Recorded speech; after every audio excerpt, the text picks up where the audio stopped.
Navenda lêkolînên Kurd û rawest bi hevkariya saziya xebatên civakî û balyozxaneya Brîtanyayê li ser ciwanên Kurd yên temenê wan di navbera 18 û 30 salî de ye, lêkolîneka pênasekirin û danasînêkirin e û wek rapor jî belav kirin. Di lêkolînê de li 8 bajaran bi 1473 kesî re anket hatiye kirin û bi 100 kesan re jî hevdîtin û hevpeyvînên hûrgilî hatine pêkanîn.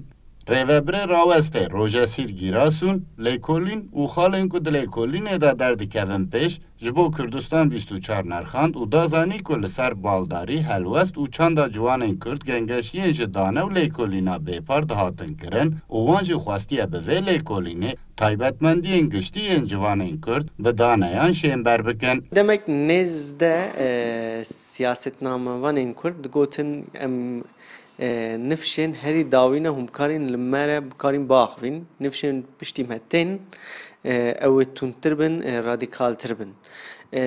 Belê gelek mît li ser ciwanên Kurda dahatin gotin, gelek gotin yan jî senaryo dahatin gotin.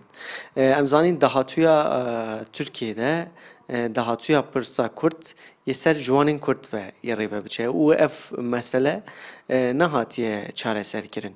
Ev mesele heya nehatiye çareserkirin, hatî paşavêtin, ev pirsgirêk yê bimeşe. Ji bo wê lazim e ku em nifşa Kurd ya nû nas bikin. Lê belê çi done, çi data destê raya giştî de tune bi.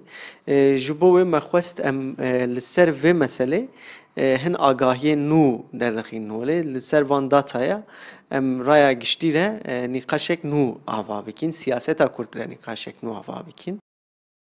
Di lêkolînê de 20 taybetmendiyên ciwanên Kurd yên ji ciwanên Tirk cuda û hevpar hatine lêpirsîn û bi tevahî di 16 kategoryan da taybetmendiyên ciwanên Kurd yên çandî, nasnameyî, sekülerî û radîkalî, bandorên koçberî û cudagirtinê û helwestên li ser siyaset, huner û jiyana civakî hatine pirsîn.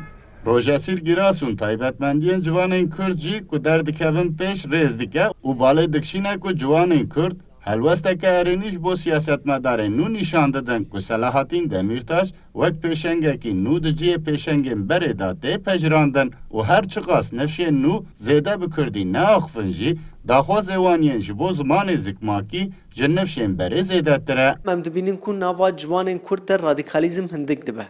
Yani dixwazin ku çareseriya pirsa Kurd bi rêya siyasetê ve bi rêya aktorên legal ve rêve biçe, ev doneyek nû ye. Ciwanên Kurd belê li gorî nifşa berê kêmtir Kurdî diaxivin kê nava civakê de têkilbûyîna wayan Kurdî kêmtir e, lê belê xwestekên wayan li ser Kurdî zêdetir bûye. Rêveberê saziya ku vê lêkolînê kiriye Rojesîr Gîrasun, li ser cudayiyên ciwanên Kurd ji ciwanên Tirk jî dîne ziman ku ciwanên Kurd ji sedî 17 xwe pênaseyên seküler pênase dikin ku ev rêje li Tirkiyeyê ji sedî de he.